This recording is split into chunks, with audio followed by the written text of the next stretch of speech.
Hello,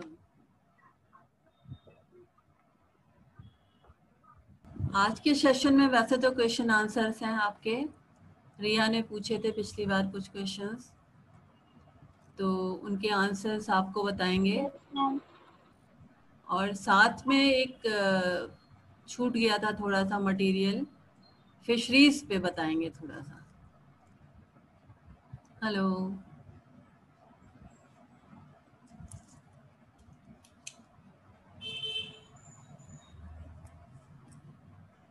good afternoon students. तो आज का जो आपका ये है प्रेजेंटेशन, हमारा ये सेशन है, ये आप लोगों के क्वेश्चंस एंड आंसर पे, जो क्वेश्चंस पूछे थे आपने उन पे बेस्ड है। और पिछले बार जो हमने सेशन लिया था 2 दिन पहले, उसमें आपने बहुत सारी चीज़ें पढ़ी थी, पर फिशरीज़ भूल गए थे। फिशरीज़ हम लोगों ने उस दिन डिस्कस नहीं किया था। तो इस पूरे जो आपका प्रेजेंटेशन आज का है, इसमें फिशरीज़ को भी हमने इंक्लूड किया है। क्वेश्चन आंसर्स जो हमने तैयार किए हैं, आपको हम वर्बल जो बताएंगे हिंदी में ही बताएंगे, हिंदी वाले बच्चों के लिए दिक्कत नहीं होगी। पर जो यहाँ प्रेजेंटेशन बनाया है वो इंग्लिश में है, क्योंकि बच्चों की डिमांड इंग्लिश में भी रहती है और हिंदी में भी रहती है। अब फिशरीज से शुरू करते हैं। फिशरीज का मतलब होता है मत्स्य पालन। फिशरीज का आप ये पहला स्लाइड देख रहे हैं। मत्स्य पालन जैसे आपको बताया था इससे पहले कि मुर्गी पालन है, बकरी पालन है, और डेयरी प्रोडक्ट्स कैसे प्रोड्यूस किए जाते हैं। एग्रीकल्चर में आपने देखा था, एग्रो फॉरेस्ट्री में आपने देखा था। तो ये फिशरीज जो हैं ये भी एक साइंस है, और इसको बल्कि आप जैसे जो साइंस के बच्चे हैं जो ZBC लेकर के, जोलॉजी बॉटनी एंड केमिस्ट्री लेकर के वो BSc करते हैं, ग्रेजुएशन करते हैं, तो फिशरीज आपकी एक ब्रांच है, आपके लिए खुली ब्रांच है। आप इसमें जा कर के बहुत सारा काम कर सकते हैं। अब ये हमारा का एक इम्पॉर्टेंट रोजगार है, व्यवसाय है। क्यों ऐसा है? क्योंकि आपको मालूम है हमारा जो कंट्री है, भारत है, वो पेनिनसुला है। आपने देखा है नीचे की तरफ से, 3 तरफ से करीब करीब हमारा देश पानी से ढका हुआ है, समुद्र है, जबकि ऊपर की तरह हिमालय है। हिमालय से आप जानते हैं उधर तो पूरा कवर्ड है, और आगे और कंट्रीज है, हिमालय में बर्फ रहती है। इसीलिए हमारा वेजिटेशन, आपने पहली बार एक बच्चे ने पूछा था बायोडाइवर्सिटी। बायोडाइवर्सिटी हमारे यहाँ इसीलिए बहुत अधिक है क्योंकि हमारे यहाँ विभिन्न प्रकार की जलवायु है, डिफरेंट टाइप की क्लाइमेटिक कंडीशंस हैं। तो जो पेनिनसुला है, जैसे नीचे की तरफ आप देखते हैं, जब आते हैं नॉर्थ से साउथ की ओर, तो एक तरफ आपको बंगाल दिखाई देता है, दूसरी तरफ आपको महाराष्ट्र, गुजरात और केरल, ये सारे प्रदेश दिखाई देते हैं, प्रदेश दिखाई देते हैं। तो इन जगहों में आप देखते हैं एक तरफ बंगाल की खाड़ी है, दूसरी तरफ अरब सागर है, बम्बई की तरफ अरब सागर है, और कैलकाटा की तरफ बंगाल की खाड़ी है। फिर नीचे आप देखते हैं हिंद महासागर है। तो ये सारे सागर जब किनारे किनारे हैं, तो आपको मालूम है मछलियाँ कहाँ पनपती हैं? पानी में।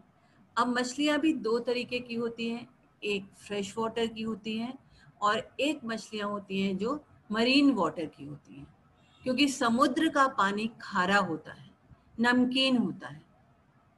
तो नमकीन पानी में जो मछलियाँ पैदा होती हैं वो दूसरे तरीके की होती हैं।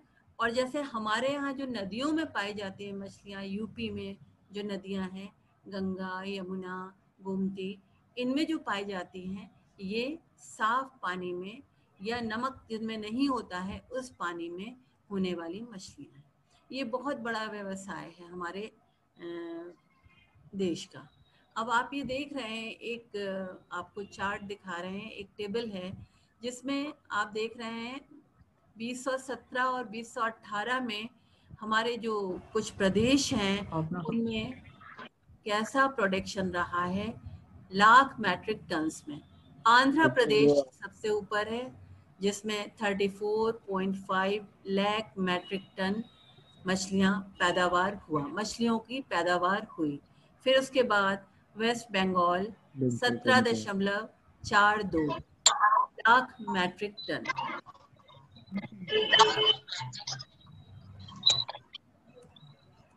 फिर आप देख रहे हैं गुजरात आता है 8.35 8.35 lakh metric ton total production हुआ है 17 और 18 में। फिर केरला है 6.85, देन तमिलनाडु 6.82। इतना प्रोडक्शन हमारे यहाँ इसका होता है मछलियों का। अब जो ये फिशिंग इंडस्ट्री है वो हमारे देश में, भारत में 14.5 मिलियन पीपल्स को एम्प्लॉयमेंट देती है, ऑक्यूपेशन देती है, जीविका देती है भारत में। जो अच्छा, अब इसमें आप देख रहे हैं कि एक तो फिशरीज की बात करते हैं, दूसरा एक्वा कल्चर। एक्वा कल्चर माने पानी में हम जो कल्चर करते हैं, पानी में जिन चीज़ों की पैदावार करते हैं उनको कहते हैं एक्वा कल्चर। मछली तो फिशरीज में जाते हैं तो खाली मछली एक टर्म होता है, एक शब्द होता है, पर जब एक्वा कल्चर की बात करते हैं तो इसमें आप देखेंगे केकड़े, घोंघे, इस तरह की चीज़ें भी आती हैं। इस तरह की चीज़ें भी हमारे देश में सी फूड के फॉर्म में, समुद्री जो डेलिकेसी है, प्रिपरेशंस हैं, उनमें खाया जाता है। तो एक्वाकल्चर और इंडिया जो है वो सेकंड रैंक करता है और फिशरीज में थर्ड रैंक। इतना ज़्यादा हमारे यहाँ पैदावार होती है एक्वाकल्चर में। केकड़े, झींगे, स्नेल, मोलस्कस, ये सारी चीज़ें आती हैं। और फिशरीज में आपको मालूम है सिर्फ मछलियाँ आती हैं।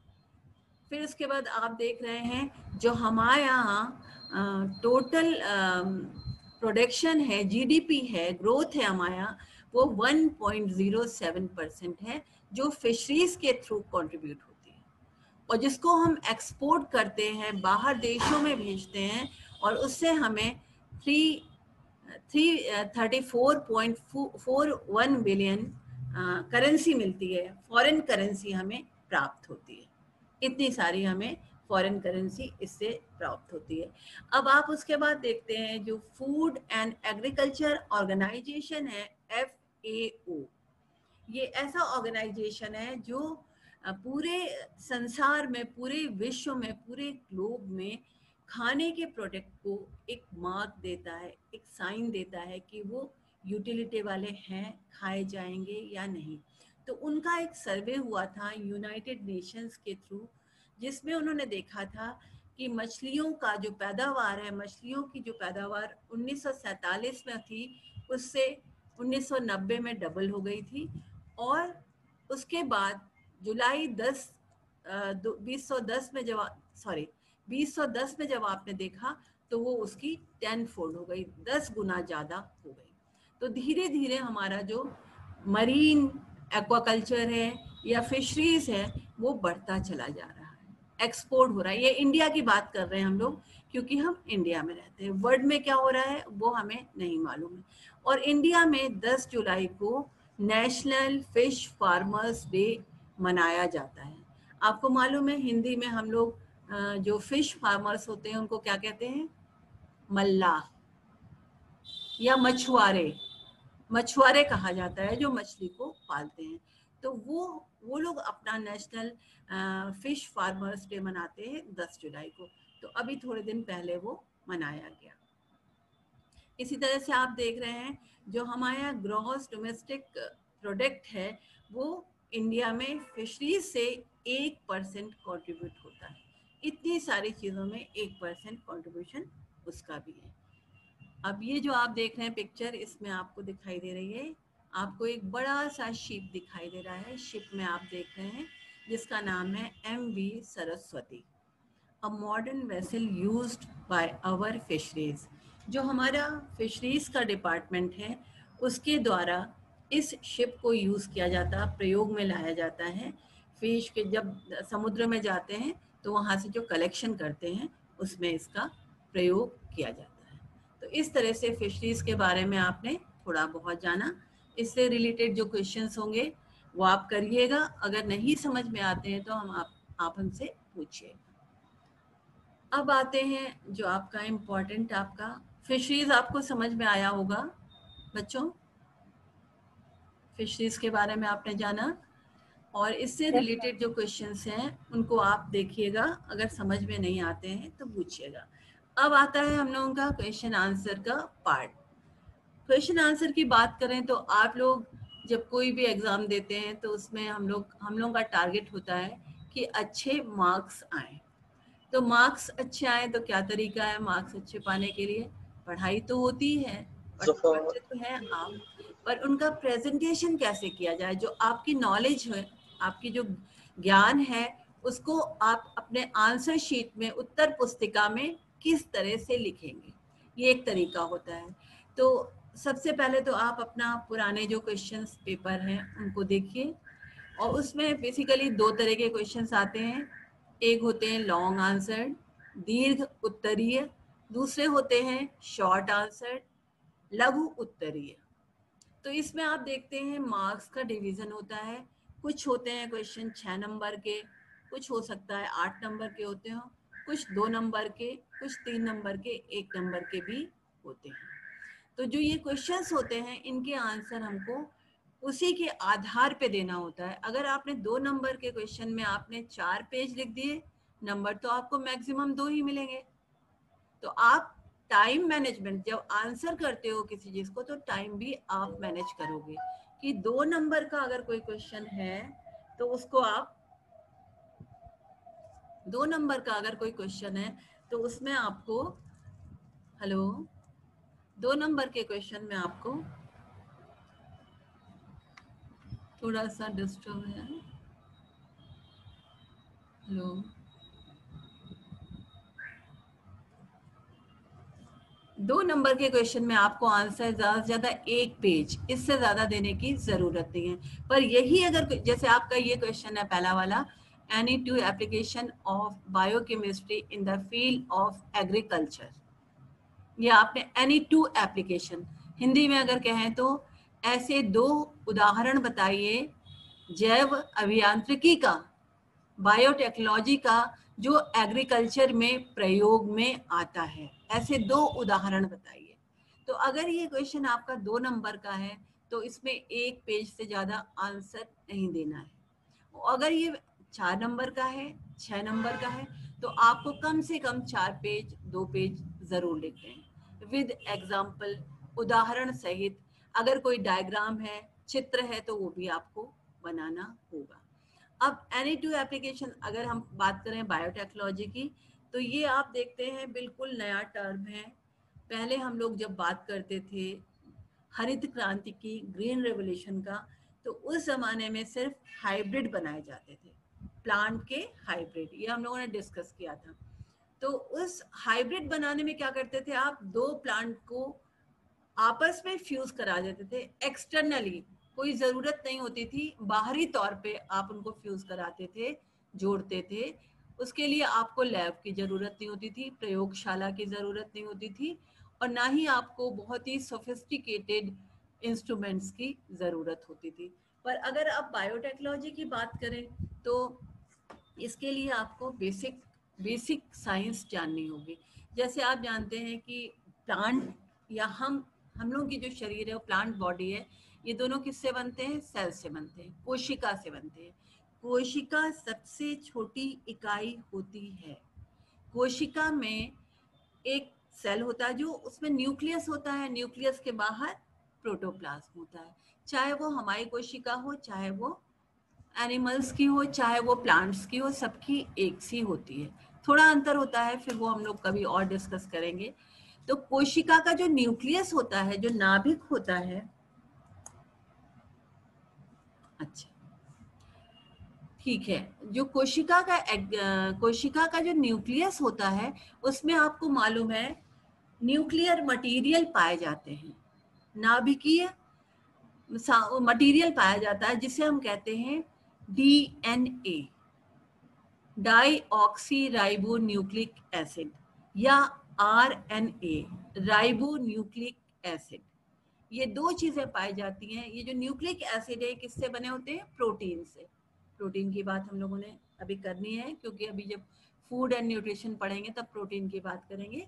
तो ये चीजें किससे बनी होती है? प्रोटीन से बनी होती हैं, और उनका एक स्पेसिफिक कॉन्फ़िगरेशन होता है। तो बायोटेक्नोलॉजी में क्या करना पड़ता है कि आप बाहर से प्लांट को ग्राफ्ट नहीं कराते हो, बाहर से एक्सटर्नली प्लांट को हाइब्रिड नहीं कराते हो, बल्कि लैब के अंदर जाके प्लांट की सेल को खोलते हो, सेल को खोलने के बाद उसके न्यूक्लियस को देखते हो, न्यूक्लियस के बाद उसके डीएनए आरएनए को देखते हो, और डीएनए आरएनए में आप देखते हो कि कौन से इनके कैरेक्टर्स, कौन से गुण अच्छे हैं, उन गुण को ले लेते हैं, और जो गंदे गुण होते हैं, जो अच्छे गुण नहीं होते हैं, उनको हटा दिया जाता है। नाभिक के अंदर डीएनए में और आरएनए में ऐसा किया जाता है, और जो अच्छे गुण नहीं होते उनको हटा करके उस जगह पे किसी दूसरे प्लांट से या किसी दूसरी नस्ल से ला करके गुण लगा दिए जाते हैं। प्लांट से नहीं, प्लांट के न्यूक्लियस से, प्लांट के डीएनए से, प्लांट के आरएनए से। तो ये एक बड़ी नई टेक्नोलॉजी है, बड़ी माइक्रो टेक्नोलॉजी है, और इसको कर इतनी सोफिस्टिकेटेड है कि ये लैब के अंदर ही आप कर सकते हो, लैब के बाहर नहीं कर सकते हो। तो ये बहुत ज़्यादा कॉमन नहीं हुई है। हालांकि आजकल आप देख रहे हैं बायोटेक्नोलॉजी का जो सबसे ज़्यादा एग्रीकल्चर में उपयोग हो रहा है, वो ये हो रहा है कि हम जेनेटिकली मॉडिफाइड ऑर्गेनिज्म बना रहे हैं, जेनेटिकली मॉडिफाइड क्रॉप्स बना रहे हैं, उनके जीन्स को ही मॉडिफाई कर देते हैं, उनके जीन्स का ही रूपांतरण कर देते हैं, एकदम बदल देते हैं। तो ये जो जीन को बदलने की प्रक्रिया है लैब के अंदर होती है, और आजकल हिंदुस्तान में भी बहुत सारे इस तरह की क्रॉप्स लगाई जा रही हैं, जिसमें कॉमन क्रॉप जो सबसे ज्यादा हो रही है उपयोग में, उसका नाम है बीटी कॉटन। बीटी ये तो एक तरह का जीवाणु है, कॉटन माने कपास। तो जो कपास का पौधा लगाया जा रहा है आज, ये जेनेटिकली मॉड्यूलेटेड है, जीएमओ क्रॉप है, ये बहुत लगाया जा रहा है। तो एग्रीकल्चर यहाँ पे इन्वॉल्व होता है, यहाँ पे बायोटेक्नोलॉजी एग्रीकल्चर के साथ कोऑर्डिनेट करती है। तो इस तरह से हम लोगों ने बहुत सारे प्लांट्स बनाए हैं, हिंदुस्तान में बहुत सारे प्लांट्स का प्रयोग हो रहा है। आज के समय में 95% जो रैट हैं, चूहे हैं, वो जेनेटिकली मॉड्यूलेटेड ऑर्गेनिज्म है, जीएमओ है। जो ओरिजिनली हुआ करते थे वो नहीं है, बदल गए हैं। और ये क्या हुआ है, इस तरह से जो हमने क्या किया है, एक बहुत बड़ा नुकसान किया है, जो हमारी ओरिजिनल बायोडाइवर्सिटी थी उसको हमने खो दिया है, वो हमने खत्म कर दिया है। पर इससे फायदे क्या हुए हैं? देखिए, जैसे अब यहाँ पे आप देख रहे हैं जो हम प्लांट बनाते हैं उनमें इन्फेक्शन नहीं होता है। आपके घर में आजकल जो गोभी आती है उसमें कीड़े नहीं होते हैं। अगर आप गांव में जाइए, गांव में गोभी खरीदिए तो उसमें कीड़े होते हैं, क्योंकि जो गांव में गोभी लगाई जाती है वो ओरिजिनल होती है, और जो यहाँ पे होती है वो जेनेटिकली मॉड्यूलेटेड बहुत सारी चीज़ें आ रही हैं। तो इस तरह से कुछ तो फायदे हैं, कुछ नुकसान है। तो जैसे पहले कीटाणुनाशक का प्रयोग किया जाता था, और आपका फफूंदी नाशक का प्रयोग किया जाता था, जीवाणु का, विषाणु नाशकों का प्रयोग किया जाता था, तो वो एक्सटर्नल किया जाता था, बाहर से हम इस तरह के केमिकल्स को डाला करते थे। पर अब ऐसी स्थिति नहीं है। अब हमने कुछ ऐसी स्पीशीज डिराइव कर ली है, ऐसी स्पीशीज बना ली हैं जिनको हम रेजिस्टेंट कह सकते हैं, प्रतिरोधक कह सकते हैं। वो जीवाणु के प्रति प्रतिरोधक हैं, विषाणु के प्रति प्रतिरोधक हैं, फंजाई के प्रति प्रतिरोधक हैं, और कीटाणु, इन सब के प्रति। कीटाणु में बहुत सारी चीजें आती है। कीटों में तो आप देख लीजिए, टिड्डी भी आती है। अभी थोड़े दिन पहले आपने देखा था टिड्डियों का आक्रमण हुआ था, पूरा टिड्डी दल आया था। तो टिड्डी दल पूरी की पूरी फसल नुकसान कर देता है। तो इस तरह की चीजें जो पहले हुआ करती थी अब नहीं हो पाती है, क्योंकि हमने कुछ ना कुछ एग्रीकल्चर में जेनेटिकली मॉडिफाइड क्रॉप्स का प्रयोग कर दिया है। इसके अलावा दूसरा आप देखेंगे तो जैसे हम चावल खाते हैं, चावल में कार्बोहाइड्रेट ज्यादा होता है। अब किसी को, आपने सुना है जॉन्डिस में, सॉरी वेरी सॉरी, डायबिटीज में कार्बोहाइड्रेट मना होता है खाना, चावल खाना मना होता है, शुगर खाना मना होता है। तो हम ऐसे चावल को बना सकते हैं, या ऐसे चावल बनाए गए हैं जिनमें शुगर की मात्रा, जिनमें कार्बोहाइड्रेट की मात्रा कम हो। तो ऐसा चावल क्या करेगा, न्यूट्रिएंट सप्लीमेंटेशन, हमें जो चाहिए खाद्य पदार्थ, हमें जो न्यूट्रिएंट्स चाहिए, उन सबको वो कहीं ना कहीं से हमें दे देता है। फिर उसके बाद आप देख रहे हैं, अगर दो तो आपने देखे प्रयोग इनका एग्रीकल्चर में, तीसरा है एबायोटिक स्ट्रेस रेजिस्टेंस। एबायोटिक और बायोटिक दो तरह के स्ट्रेस होते हैं। बायोटिक में आप लिविंग चीज़ों का देखते हैं, लिविंग चीज़ों से क्या परेशानियां हैं, और एबायोटिक में आप देखते हैं जो नॉन लिविंग चीज़ें हैं उनसे प्लांट को क्या परेशानियां हैं। नॉन लिविंग में क्या आता है, बारिश, ड्रॉट, सूखा पड़ जाता है, या और इस तरह की चीज़ें हैं जो वातावरण में होती हैं। मिट्टी अच्छी नहीं है, मिट्टी अच्छी प्लांट के लिए हितकारी नहीं है। तो हम अगर एबायोटिक तनावों को रोकना चाहते हैं तो उसके लिए भी जेनेटिकली मॉडिफाइड क्रॉप्स को उगा सकते हैं। फिर इंडस्ट्रियल बायोटेक्नोलॉजी तो बहुत बड़ा इशू है। आजकल आप देख रहे हैं जितने फूड प्रोसेसिंग हो रही है, आप केन फूड देखते हैं जो डब्बों में बंद खाना आता है, उसके लिए हमारी इंडस्ट्रियल बायोटेक्नोलॉजी जिम्मेदार है। जितने भी हमारे पास बंद खाने आते हैं उनके लिए वो रिस्पॉन्सिबल है। फिर आप देखते हैं पुराने ज़माने में जो हमारे पास हुआ करता था कपास, आपने तो देखा नहीं होगा, पर जो बहुत पुराने ज़माने में हमारी दादी वगैरह के ज़माने में कपास जो आता था, उसका थ्रेड, उसका फाइबर बहुत छोटा होता था और बहुत सॉफ्ट होता था। वो थोड़े समय के बाद डिटोरिएट करके गल जाता था, खराब हो जाता था। पर आज आप देख रहे हैं जो कपास आता है उसका थ्रेड बड़ा होता है, उसका रोया बड़ा होता है, उसका रेशा बड़ा होता है, और उसमें स्ट्रेंथ भी ज़्यादा होती है। हम कई बार उसको धुलवाते हैं मशीन से, फिर भी वो खराब नहीं होता है। तो हमने इससे क्या किया कि फाइबर्स को, जो फाइबर हमें प्लांट से मिलते हैं, फाइबर हमें शीप से भी मिलते हैं, ऊन मिलता है हमें, पर हमें जो फाइबर प्लांट से मिलते हैं जैसे कपास हो गया, इसके अलावा आप देखते हैं जूट हो गया, नारियल में फाइबर मिलता है, नारियल की झाड़ू का प्रयोग करते हैं, इसके अलावा खजूर की झाड़ू का प्रयोग करते हैं। तो ये सारी चीज़ों का फाइबर जो है उसको हमने मतलब स्ट्रेंथ दी है, उसको हमने स्ट्रॉन्ग कर लिया है। बायोफ्यूल्स बनाए जा रहे हैं। आने वाले समय में हमें फ्यूल्स नहीं मिलेंगे।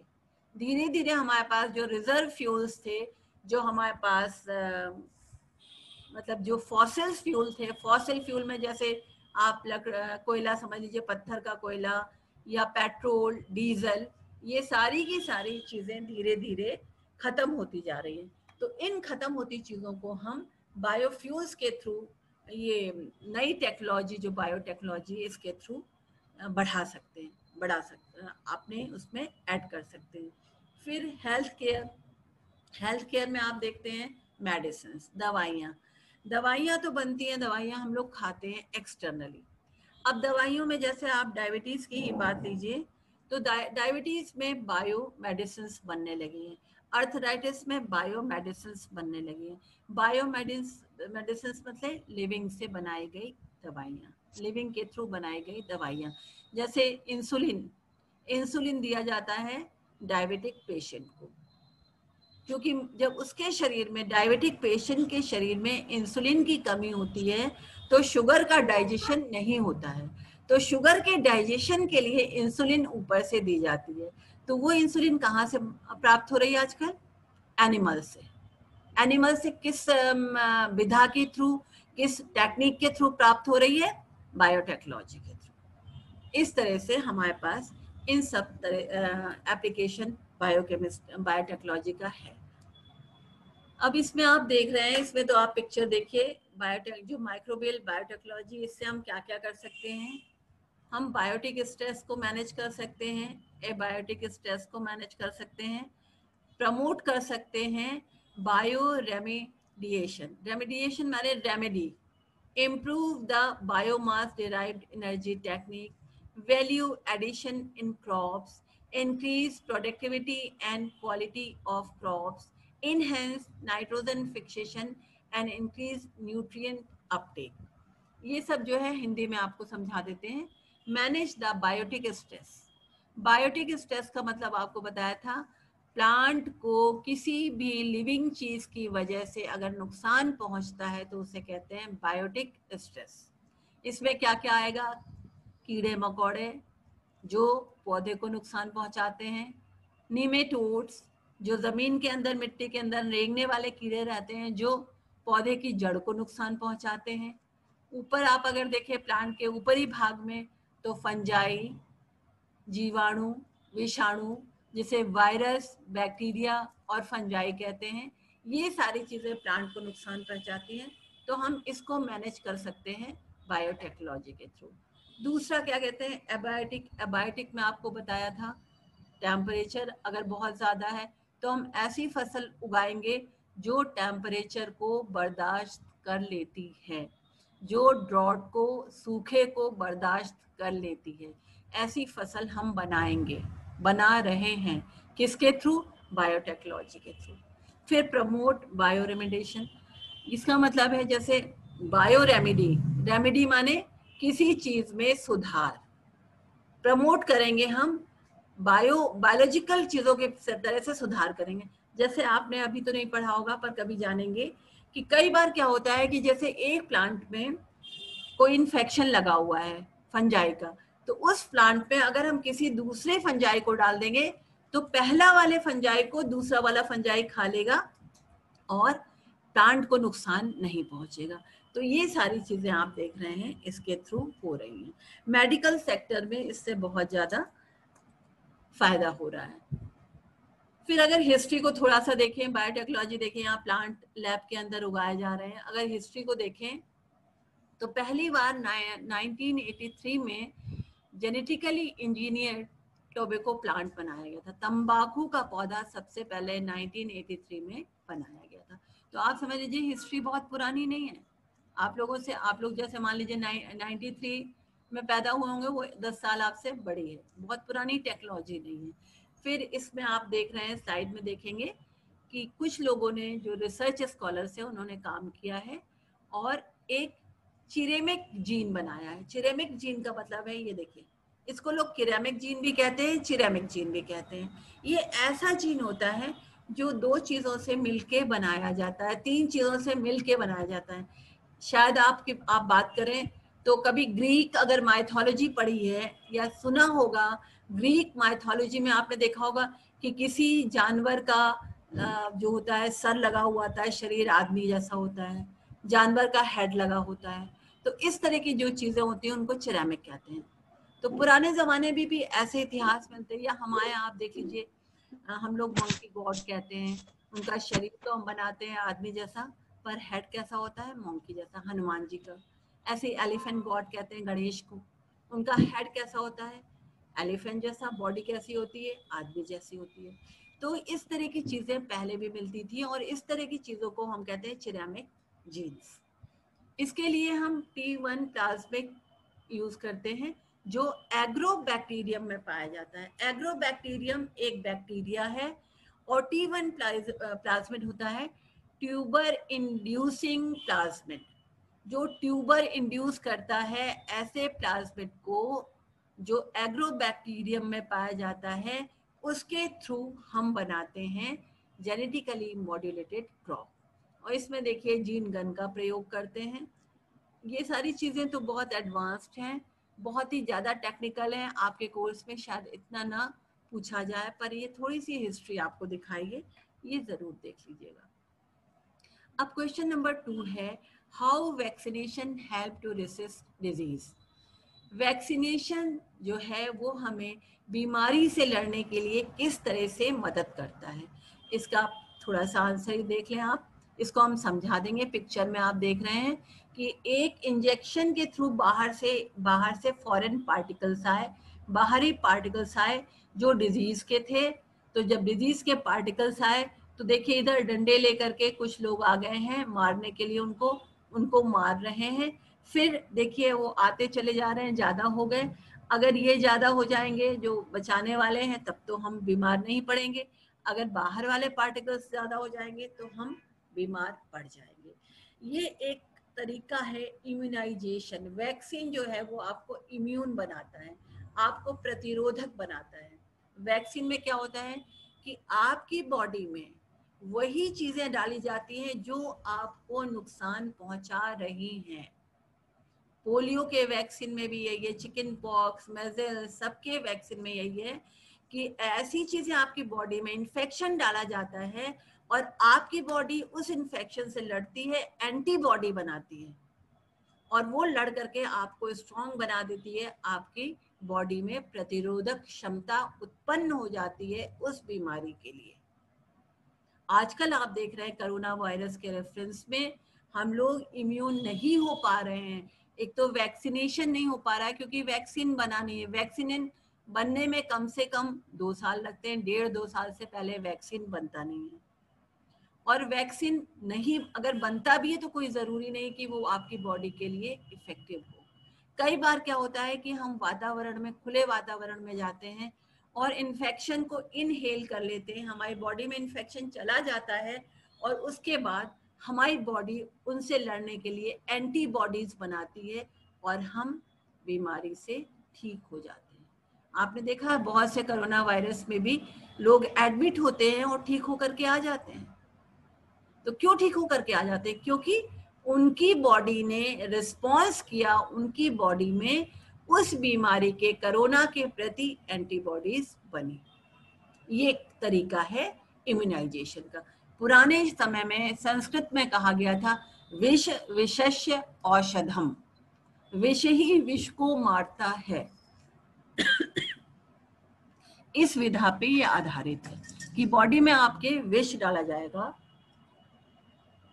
और वो विष आपकी बॉडी में उस विष से लड़ने के लिए कुछ एंटीबॉडीज उत्पन्न करेगा और आप उससे लड़ पाएंगे। ठीक है, हमें लगता है आपको ये समझ में आया होगा। फिर ये क्वेश्चन है, what is adulteration of food resources? Adulteration का बेसिकली 2 मीन्स होते हैं। अगर किसी भी फूड प्रोडक्ट में, खाने की सामग्री में कुछ ऐड किया जाए या कुछ हटाया जाए तो उसे कहते हैं अडल्ट्रेशन। चेंज करना, बदल देना, बदल देने को कहते हैं। जैसे आप देख रहे हैं आजकल जेनेटिकली मॉड्यूलेटेड चीजें बनाई जा रही हैं, तो उसमें क्या हो रहा है, नेचुरल फॉर्म में, ओरिजिनल फॉर्म में एडल्ट्रेशन हो रहा है। जैसे हम प्योर दूध पी रहे हैं, हमारे पास दूध की कमी हो गई, 2 लोगों को दूध पीना है, 2 कप दूध बनाना है, 1 कप में 2 कप बनाना है, तो हम क्या करेंगे, उसमें 1 कप पानी मिला देंगे। तो पानी क्या हो गया, दूध को एडल्ट कर दिया उसने, एडल्ट्रेशन हो गया। क्वांटिटी तो बढ़ गई पर क्वालिटी खराब हो गई। पर ऐसा हमेशा नहीं होता, कई बार एडल्ट्रेशन में अच्छाइयाँ भी होती हैं, कई बार बुराइयाँ भी होती हैं। इसको सीधे शब्दों में मिलावट कहा जाता है। मिलावट, किसी भी तरह की मिलावट किसी भी खाद्य सामग्री में होगी तो वो या तो अच्छी होगी या बुरी होगी।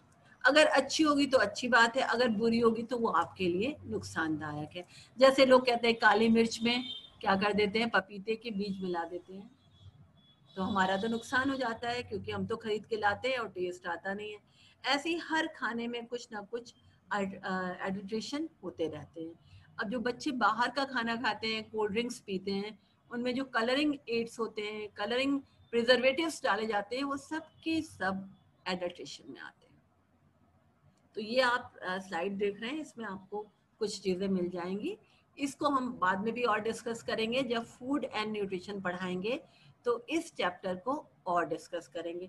इसके अलावा एडल्ट्रेशन ये भी होता है कि किसी जैसे आपने खाना बना के रखा, खाने में अगर बासी हो गया तो बासी होने के बाद उसमें क्या आ जाएंगे, जीवाणु, बैक्टीरिया, विषाणु, जीवाणु कुछ भी आ जाएंगे, या फंजाई आ गई, रोटी आपकी पुरानी हो जाती है तो उसमें फफूंद आ जाती है, अचार पुराना हो जाता है तो उसमें फफूंद आ जाता है।